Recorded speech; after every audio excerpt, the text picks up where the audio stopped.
এরপর এই আমানতের গুরুত্ব সম্পর্কে রাসূলুল্লাহ সাল্লাল্লাহু আলাইহি ওয়াসাল্লাম এত গুরুত্ব দিয়েছেন, তিনি বলছেন যে কোন ব্যক্তির মধ্যে আরবাউন, যদি চারটা জিনিস থাকে, ইযা কুন্না ফিকা ফালা আলাইকা মা ফাতাকা মিনাদ দুনিয়া, এই চারটা গুণ যদি তার মধ্যে থেকে যায়, দুনিয়ার আর কোনো কিছুই যদি তাকে না দেওয়া হয়, এই চারটা গুণই তার জন্য যথেষ্ট হয়ে যাবে। সুবহানাল্লাহ।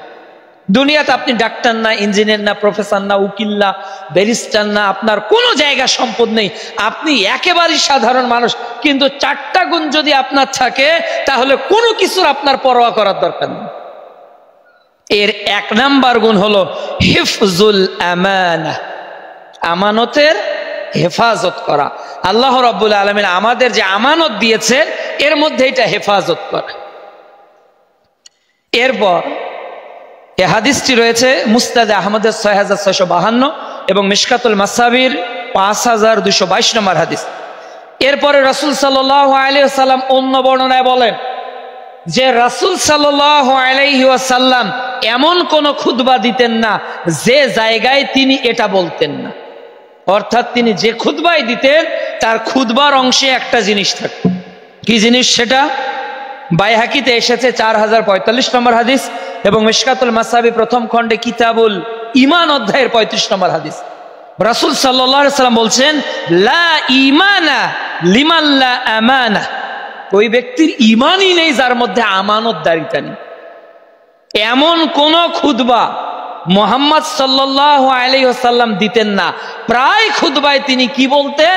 যার মধ্যে আমানতদারিতা নেই, তার কি নেই? ঈমান নেই। তাহলে মানুষের ঈমান নির্ভর করে, ঈমানের অপর নাম তাহলে কি বলতে পারি? আমানতদারিতা। যার আমানতদারিতাতেই না, তার মধ্যে ঈমানই নেই।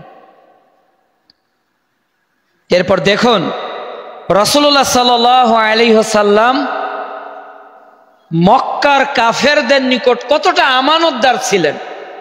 তাকে তারা নবী হিসেবে মানেনি, কিন্তু মক্কায় যখন তিনি 13 বছর নির্যাতিত হচ্ছেন, এরপরেও কাফেরের সম্পদ রাসূল সাল্লাল্লাহু আলাইহি ওয়াসাল্লামের কাছে গচ্ছিত ছিল কিনা? অথচ তারা তাদেরকে তায়েফে মারতেছে রাসূল সাল্লাল্লাহু আলাইহি ওয়াসাল্লামকে। এরপরেও কোন কাফের মনে করতেছে না, এই মক্কার বুকে কেউ যদি আমানতদার থেকে থাকে, এটা মুহাম্মদ বিন আব্দুল্লাহ ছাড়া আর কেউ না। একটা কাফের আমাদের নাবির উপর যতটা আস্থাশীল ছিল, আজকে এক মুসলমান আর এক মুসলমানকে এতটা বিশ্বাস করে কি? আপনি কি চাইবেন একজনকে 1 লাখ টাকা ধার দিতে এমনিতেই? না, মনে এত কেউ কাউকে বিশ্বাস করবে। সিসিটিভি ক্যামেরা তাও বিশ্বাস হয় না। এই যে আমানতের ঘাটতি, অনেকগুলো দৃষ্টান্ত আমরা আলোচনায় নিয়ে আসব যেখানে আমানতদারিতার কত গুরুত্ব দেওয়া হয়েছে, অথচ আজকে আমাদের ঈমান এত হালকা, এত হালকা, এত হালকা হয়ে গেছে যে আমাদের মধ্যে আমানতদারিতার কোনো গুরুত্ব বা বাস্তবায়ন নেই বললেই চলে। টুপি মাশাআল্লাহ, সৌদি টুপি ব্যবহার করি, পাঞ্জাবি মাশাআল্লাহ দামি পোশাকটাই পরি, আতর মাশাআল্লাহ সৌদি আতর ব্যবহার করি, কিন্তু হৃদয়ের মধ্যে আমানতদারিতা নেই। আর রাসূল সাল্লাল্লাহু আলাইহি ওয়াসাল্লাম বলেছেন, লা ঈমানা, ওই ব্যক্তির ঈমানই নেই যার মধ্যে আমানতদারিতা।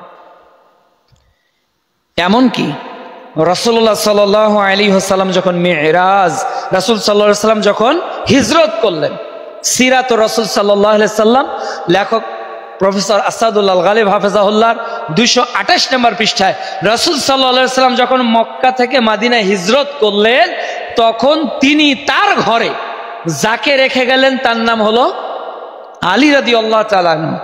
কেন রেখে গেলেন? আলী রাদিয়াল্লাহু তাআলা আনহুকে রাসূলের বিছানায় রেখে গেলেন, আর রাসূল সাল্লাল্লাহু আলাইহি ওয়াসাল্লাম কাফেরদের অলক্ষ্যে মদিনা চলে গেলেন। কাফেররা মুহাম্মদ সাল্লাল্লাহু আলাইহি ওয়াসাল্লামকে হত্যা করার জন্য বাড়ি ঘেরাও করেছে, এবার অ্যাটাক করবে, রুমে ঢুকেছে, অস্ত্র চালাবে, কিন্তু দেখলো না মুহাম্মদ তো এখানে নেই, রেখে গেছে আলী। আলী, তোমার কি জীবনের ভয় নেই? তুমি কি মৃত্যুকে পরোয়া করো না? রাসূলকে পাইনি, তোমাকে আমরা পেয়েছি, তোমাকে তোমরা হত্যা করতে পারি। এই ভয় তোমার মধ্যে জাগে নাই? আলী রাদিয়াল্লাহু তাআলা আনহু উত্তর দিলেন যে মক্কার কাফেররা, বরং বিশ্বনবী আমাকে আদেশ করেছেন এই মক্কায় যারা যারা নবীকে তাদের ধন আমানত দিয়েছে, গচ্ছিত দিনার দিরহাম আমানত দিয়েছে, গচ্ছিত যে সম্পদগুলো তারা আমানত দিয়েছে রাসূলের কাছে, আমি যেন বন্টন করে তাদের আমানত তাদেরকে ফেরত দিই। সুবহানাল্লাহ। এজন্য আলী রাদিয়াল্লাহু তাআলা আনহুকে 3 দিন সময় লেগেছে যে কেবল রাসূলের নিকট আমানতের জিনিসগুলো বিতরণ করতে। কতটা বিশ্বস্ত ছিলেন বিশ্বনবী মুহাম্মদ রাসূলুল্লাহ সাল্লাল্লাহু আলাইহি ওয়াসাল্লাম।